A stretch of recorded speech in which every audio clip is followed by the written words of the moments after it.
तो इसी तरह से ये एक नियम ज्यादा न सुनने की आवश्यकता है न विवाद की आवश्यकता है। वादो नावलंब्य, वो तो अपने मार्ग पर चले पर दूसरा क्या कहता बोले कहे बड़ा अच्छा है, उसके वही ठीक है, पर हमारे तो ये। इसका अर्थ जिद्दीपना नहीं है, इसका अर्थ हठधर्मी नहीं है, इसका अर्थ साधन है।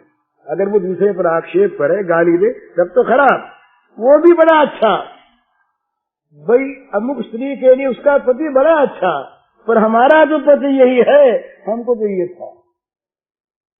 इस हिसाब से अपना इष्ट, अपना साधन और अपना गुरु, इन तीनों में साक्षात भगवत बुद्धि होनी चाहिए, तब काम चलता है। गुरु बदलने, आज अमुक संप्रदाय में आए, कल उसमें आ जाए, परसों तीसरे में आ जाए, सारे ठीक हैं, इसका विरोध नहीं। वही शिव है, वही ब्रह्मा है, वही विष्णु है, वही श्री कृष्ण है, वही श्री रामचंद्र है, वही दुर्गा, ठीक। परंतु जहाँ उपास उपासक का भेद है, जहाँ हमें किसी खास उपास्य को लेकर चलना है, तो एक मानते हुए भी सबको हम एक ही रूप की उपासना करेंगे, एक ही करेंगे। इसकी बड़ी आवश्यकता। उस दिन हमसे पूछा भाई तुम क्या मानते हो, हमने कहा भाई हमारा मानने का मूल्य क्या है। मानना उसका होता है जो कोई आचार्य हो, जो कोई तत्ववेत्ता हो, हमारा तो कोई मूल्य है ही नहीं मानने का, हम कुछ भी माना करें मानने से। बोले तुम, हमने कहा भाई हम ऐसा तो समझते हैं कि सभी एक है। बोले तुम क्या मानते हो, तो हमने कहा भाई हमने तो ऊपर जी का सुना दिया है, और को समुझे सो समुझे, हमको इतनी समझ भली, ठाकुर नंद किशोर हमारे, ठकुरायन वृषभानु लली। कोई ब्रह्म को माने, कोई भगवान शंकर को माने, दुर्गा को माने, सभी हमारे श्री कृष्ण के रूप हैं, परंतु अपने तो इससे ज्यादा समझ की आवश्यकता नहीं है। इससे ज्यादा समझ भगवान न दे, समझ नहीं मांगते भगवान से। ठाकुर नंद किशोर हमारे और ठकुरायन वृषभानु लली, वृषभानुनंदिनी ये हमारी स्वामिनी, और ये नंद नंदन ये हमारे स्वामी। हम तो इतने जानते हैं, इससे परे कोई तत्व हो वो है बस।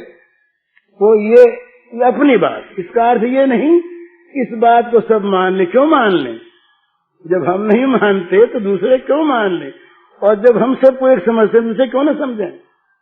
तो इसलिए विरोध किसी का नहीं, किसी का बैर नहीं, किसी साधन। तुम विरोध अगर करते हैं तो अपनी भगवान का करते हैं। हमारी भगवान राम बनेगा, राम का विरोध करेंगे, हमारे भगवान का विरोध होगा। तो विरोध किसी का नहीं, खंडन किसी का नहीं, और अपना गुरु, अपना इष्ट और अपना मार्ग, इनको पकड़े रहे, छोड़े नहीं, तो भगवान अपने आप जहाँ ले जाना वहां ले जाएंगे। बोले कहाँ ले जाएंगे।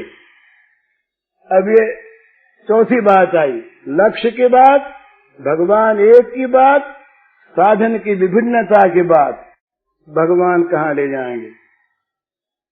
ये प्रश्न बड़ा महत्व का प्रश्न है। इसके दो रूप हैं। हम जहाँ चाहें वहाँ भगवान ले जाएं, एक तो ये रूप, और एक भगवान चाहे जहाँ ले जाएं, ये दूसरा रूप। इसमें ज्यादा लाभ होगा अपने सोचने की अपेक्षा। लेकिन जहाँ भगवान पर विश्वास है, जहाँ भगवान में श्रद्धा है और जहाँ भगवान में भक्ति है, वहाँ तो फिर इसी बात पर कि तुम जो चाहो तो करो। अपनी सारी चाह भगवान की चाह में मिला दे, तो भगवान पर जो निर्भर करता है, भक्तिम प्रयच्छ रघु पुंगव निर्भराम में कामादि दोष रहितम कुरु मानसम च। हमारे मानस को, हमारे हृदय को काम आदि दोषों से आप मुक्त कर दो, और हे भगवान आपकी निर्भरा भक्ति हमें दो। निर्भरा का अर्थ है अपनी चाह का रखना ही नहीं, बस उन्हीं पर निर्भर हैं, उन्हीं पर निर्भर हैं। वो निर्भरा भक्ति नहीं है कि हमारा ये काम तो है पर निर्भर आप पर कर दें, आपको करना पड़ेगा। यहाँ तो दूसरी चीज पर निर्भरता है, भगवान तो उसके उपाय हैं। निर्भरा भक्ति यह है कि जहाँ हमको हमारी कुछ अभिलाषा है नहीं, भगवान जो करें जब करें जैसे करें, किसी योनि में ले जाएं, किसी में न ले जाएं, बंधन में रखें, मुक्त कर दें, पशु पक्षी बना दें, देवता बना दें, दुखों के समुद्र में डाल दें और सुखों की सुंदर वाटिका में ले जाएं, कुछ भी करें, जो वो करेंगे बस वो ठीक करेंगे। ये विश्वास जिसके मन में है उसको फिर क्या पाना है ये मन में नहीं आना चाहिए, भगवान जहाँ ले जाए वही पाना। ये चौथी बात। पहली बात एक कि लक्ष्य भगवान होना चाहिए, याद रखिए। दूसरी बात, अनेक रूप अनेक नाम होने पर भी भगवान एक हैं, दूसरी बात। तीसरी बात, साधन के जो मार्ग हैं ये कभी एक हो नहीं सकते, विभिन्न मार्ग हैं। चौथी बात, अपना गुरु, अपना मार्ग और अपना इष्ट, इनको छोड़े नहीं, सर्वोपरि माने, किसी खंडन न करे कोई का। पांचवी बात, साधन का फल भगवान पर छोड़ दे, भगवान जहाँ चाहें वहाँ ले जाए, जब चाहें तब ले जाए। अपने को तो केवल एक बात है, वो बात बार बार बड़ी अच्छी लगती है मुझे कहने में, अपने को तो भगवान का बना देना, बस उनके हाथ में हम आ जाएं, फिर वो खिलाना चाहे जैसे, उनके हाथ में, उनके हाथ से हम खिलौने बन जाएं, वो हमें पकड़ ले, वो अपनी क्रीड़ा सामग्री बना ले, हमें अपने खेलने का हमें खिलौना बना लें और खेला करें। बस इससे अधिक हमारे लिए कोई भी उपयुक्त और कोई भी सर्वोत्तम साध्य नहीं हो सकता। हम जितना जितना साध्य अपना अपना बनाते हैं उतना उतना हम ठगाते हैं। तो साध्य और न बनावे, बस यही साध्य हो कि हम उनके हाथ के खिलौने बन जाएं। वो हमें देख देख करके, जैसे बच्चा खिलौने को देख कर खुश होता है, कभी ये हमारा सौभाग्य हो कि हमें खिलौने से देखकर भगवान खुश हों। भगवान के मन में अभी तो कानूनन करते हैं, अब भी हम तो बाध्य हैं उनका किया हुआ मानने के लिए, रोए चाहे हम बाध्य मानना ही पड़ेगा। पर तब सौभाग्य होगा हमारा जब भगवान कानून नहीं, अपने हाथ का खिलौना हमें बना लेंगे और हमें देख कर देंगे खिलौना आ गया, छोड़ेंगे नहीं जैसे बच्चा नहीं छोड़ता, खिलौना समझ के वो खेलेंगे, हमको लेकर वो क्रीड़ा करेंगे, हमको हमारे द्वारा उनकी लीला सांग होगी, हमको देख देख कर उनके मन में प्रसन्नता होगी। हम जिद नहीं करेंगे, हठ नहीं करेंगे, अपनी बात नहीं रखेंगे, खिलौना नहीं रखता। ये क्रीड़ा पुतलिका जिसे कहते हैं ना, क्रीड़ा पुतलिका, कठपुतली कभी कहती है क्या कि मुझे यूं नचाओ यूं मत नचाओ? कभी कहती है?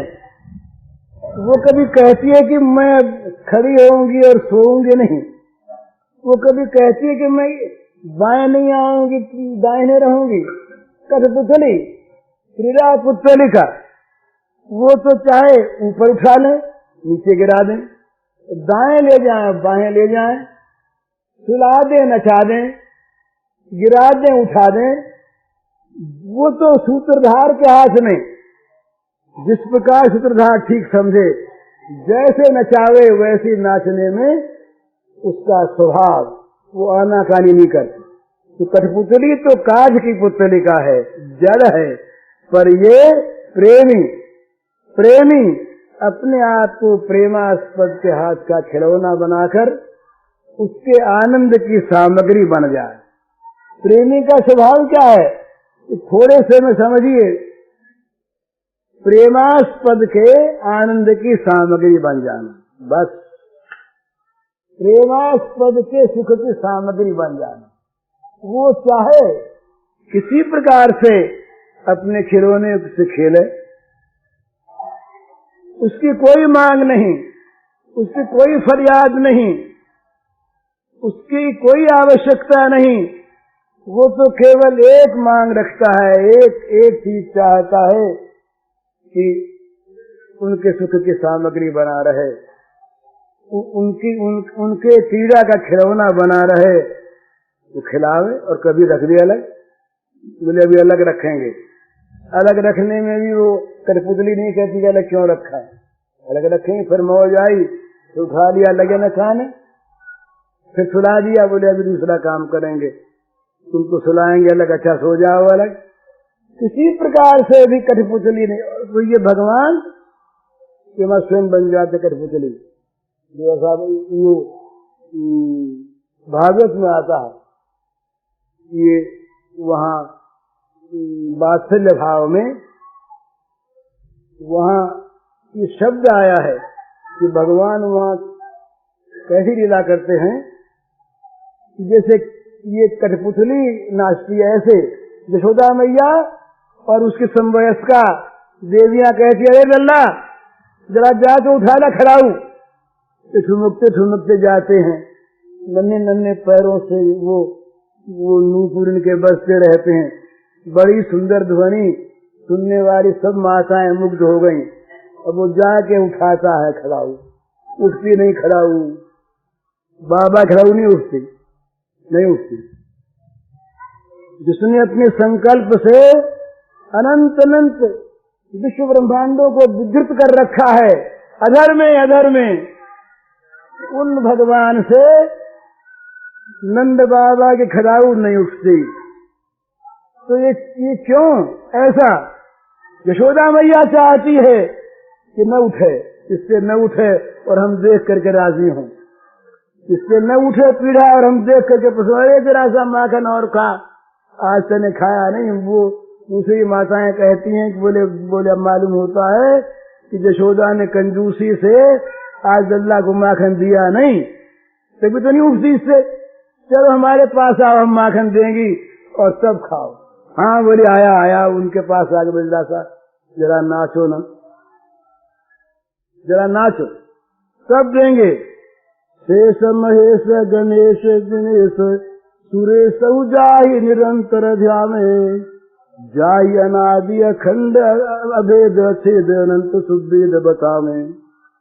नारद से सुख व्यास रते पतिहारे तऊ पुण्य पारन पावे। ताहि अहीर की छोहरिया छछया बर छाछप नाच नचावे। छछया बर छाछप नाच नचावे। कठपुतली स्वयं बन जाता है वो नाचने के लिए प्रेमियों के सामने। तो किनके बनता है?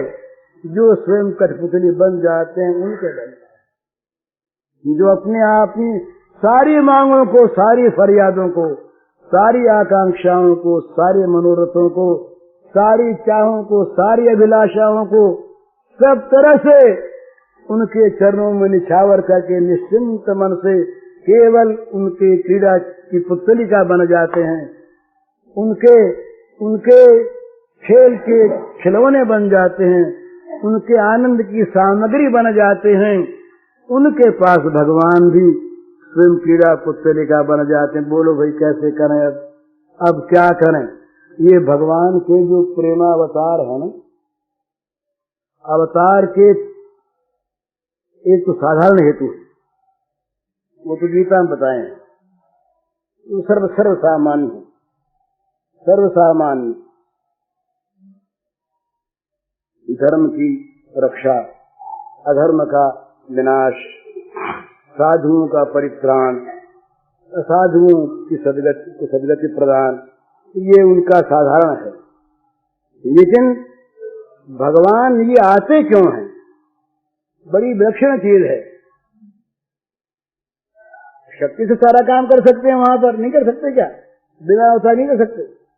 पर जहां पर ऐसे प्रेमी आ जाते हैं जो भगवान स्वयं भगवान का सानिध्य किए बिना मानते नहीं, या ऐसे बैरी आ जाते हैं जो भगवान के स्वयं हाथ से मरेंगे, किसी हाथ से मरेंगे नहीं, वहाँ भगवान बाध्य हो जाते स्वयं उन बैरी भक्तों को और उन प्रेमी भक्तों को अपना बनाकर उनके मनोरथ को पूर्ण करने के लिए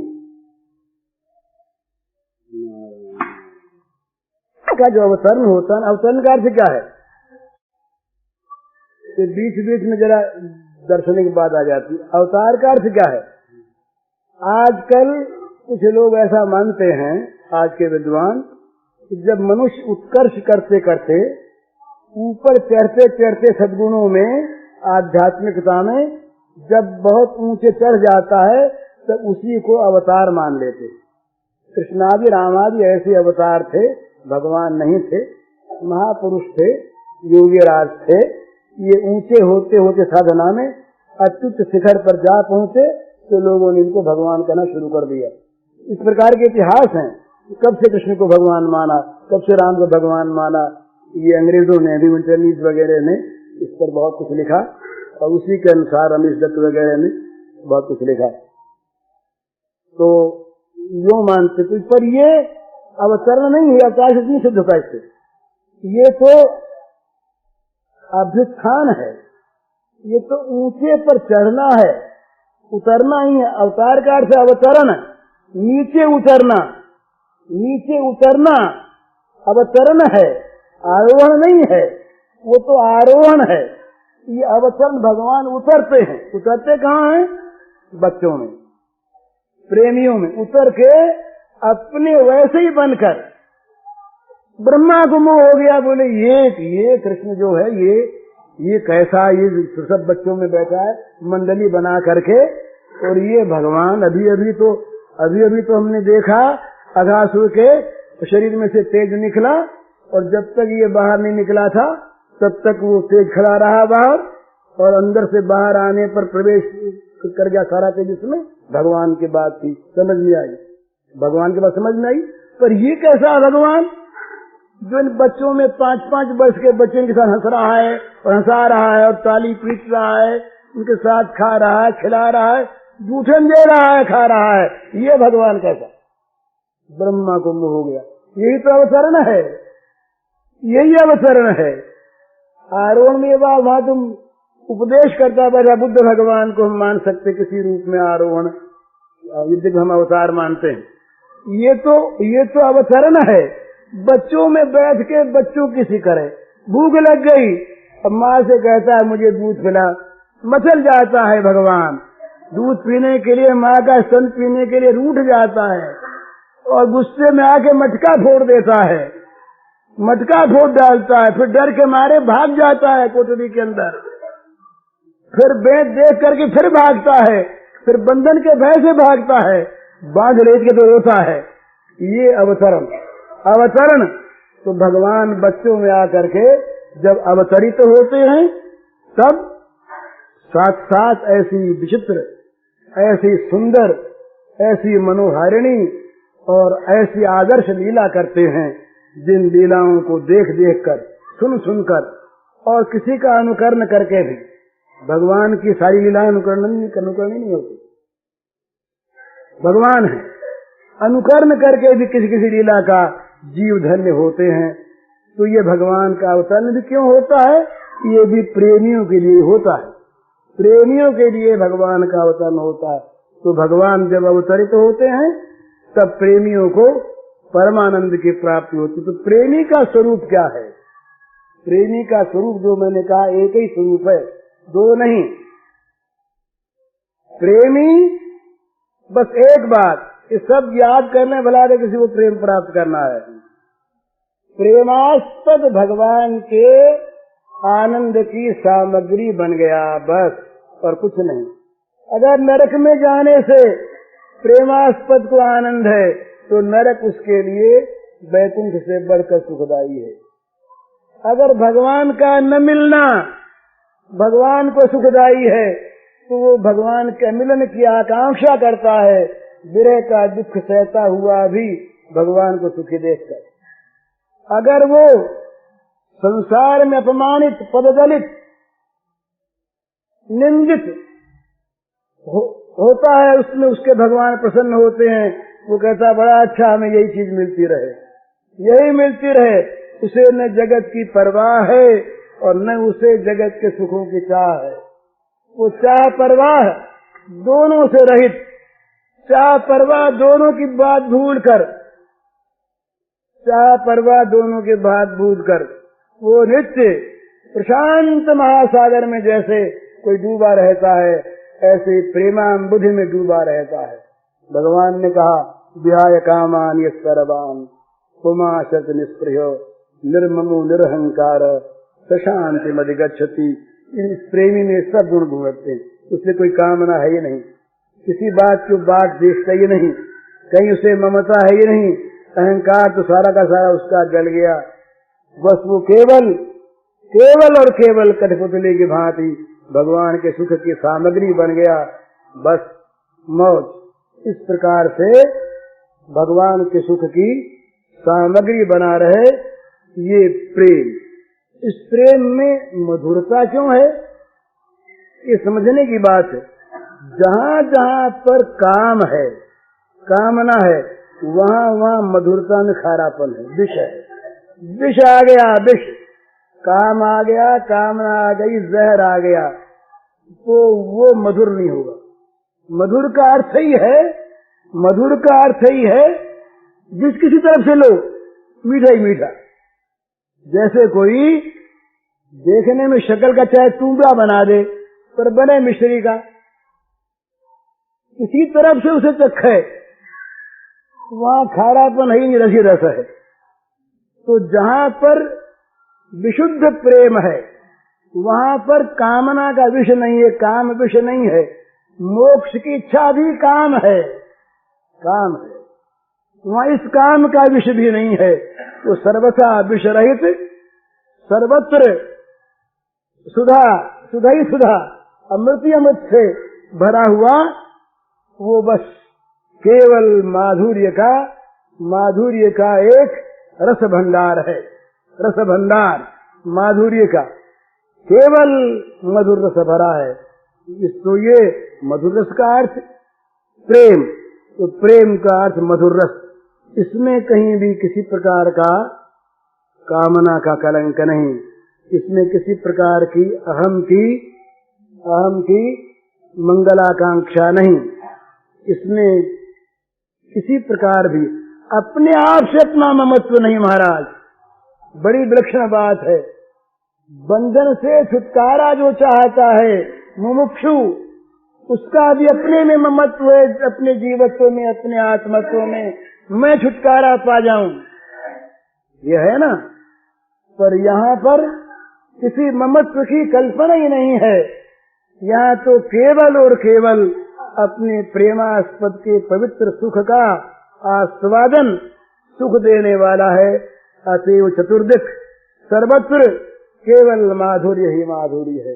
माधुर्य का अर्थ ही है सारी सब प्रकार की दुखदायिनी, दुख मिश्रित कामनाओं से सर्वथा मुक्त होकर अद्भुत और विलक्षण केवल विशुद्ध प्रेम राज्य में पहुंच जाना, ये सच्ची बात है। ये ध्यान देने की बात है। बड़ा माधुर्य, मीठा, मधुर माने मीठा। वो मीठा कैसा जिसका फल खारा हो, वो मीठा कैसा जो ऊपर से मीठा लगे और अंदर जहर भरा हुआ हो। जितने ये विषय रस हैं, ये सारे के सारे ये कभी कभी ऊपर से मीठे लगते हैं। पहले पहले ये तदग्रे मथोपमम परिणाम विष में वह तत्फुला संस्मृतम, ये पर यहाँ पर तो पहले भी मीठा त्याग, मिठास जो है ये त्याग में है, मिठास भोग में नहीं। लोग कहते हैं बैराग की बात कहो, हमारे नहीं समझ में आता कि प्रेम से बढ़ के बैराग होगा कहाँ। जहाँ कहीं राग दूसरे का है वहाँ बहुत प्रेम है ही नहीं, है ही नहीं। विषयानुराग कहीं प्रेम हो सकता भगवान का। ये तो वैराग्य के ऊपर, वैराग्य की महान भूमिका पर प्रेमी नाचता है।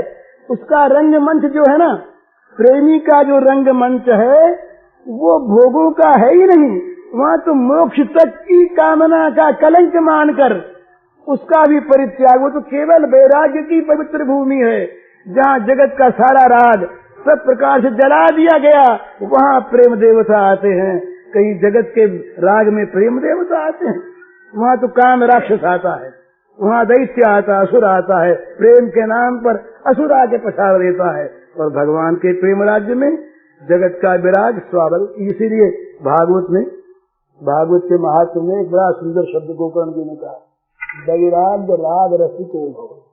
ये विलक्षण बात समझ में नहीं आती। जो ये रूखे बैरागी होते हैं ना, रूखे बैरागी, ऊपरी समझ में आता ये शब्द नहीं समझ में आता। वैराग्य राग रसिको भव, ये कहते हैं कि वैराग्य रूपी रस के राग के रसिक बन जाओ। बोला वैराग्य में रसिकता कैसी? यही तो बात है, भगवत रस में डूबा हुआ लबालब चारों तरफ से भगवान का रसी रस है और जगत का सारा विराग है। वैराग्य राग रसिको भव, वैराग्य रूपी राग के रसिक बन जाओ। रसिक रस आवेगा, जब तक वैराग्य रस नहीं आता ना, तब तक रूखा वैराग्य दुखदायी होता है। बोले क्या करें, मन तो चलता है। वैराग्य की बात वहाँ भगवत प्रेम आ नहीं सकता। अर्थात जहाँ विषयानुराग है, भोगानुराग है और मोक्षानुराग है, वहाँ पर भी भगवत प्रेम नहीं आवेगा। वो तो छुटकारा चाहता ही नहीं भगवान का भक्त प्रेमी भगवान की सेवा से। दीयमानम न गृह्णन्ति विना मत सेवनम जनाः, कहते हैं कि देने पर भी लेता नहीं, मोक्ष हम देते हैं। पांचों प्रकार मुख्य बता दी महाराज, एक दूनी रखी, सालोक्य, शास्त्री, सामीप्य, सारूपैकत्वम अप्युत, दीयमानम न गृह्णन्ति विना मत सेवनम जना। मेरे प्रेमी तो मेरी सेवा को छोड़कर ये 5 प्रकार की मुक्तियां दी जाती हैं उनको। ले लो भाई ले लो। न गृह्णन्ति, बोले हमें नहीं चाहिए महाराज, आप अपनी रखो मुक्ति उक्ति, जो मुक्ति चाहने वालों को दो, हमारी तो मुक्ति मुक्त हो गई। वो कहते हमारी मुक्ति मुक्त हो गई। कल सुनाया था ना आपको, मुक्ति कहे गोपाल सो मेरी मुक्ति कराए, ब्रज रज उड़ी मस्तक चढ़े, मुक्ति मुक्त हो जाए। तो कहते हैं हमारी तो मुक्ति मुक्त हो गई, बेचारी को कहाँ चलाओगे, मुक्ति फुक्ति कुछ नहीं चाहिए। हरिओम के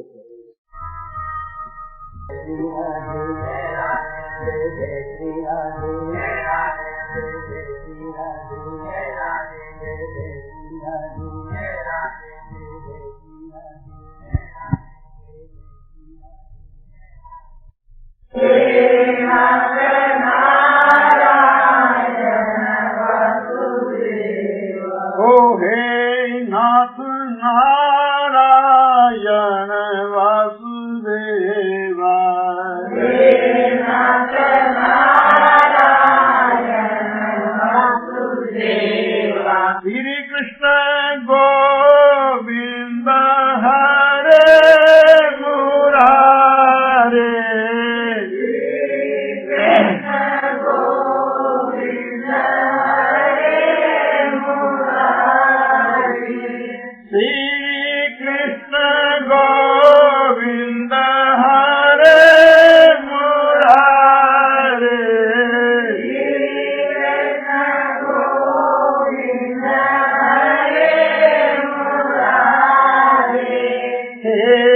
नाथ नारायण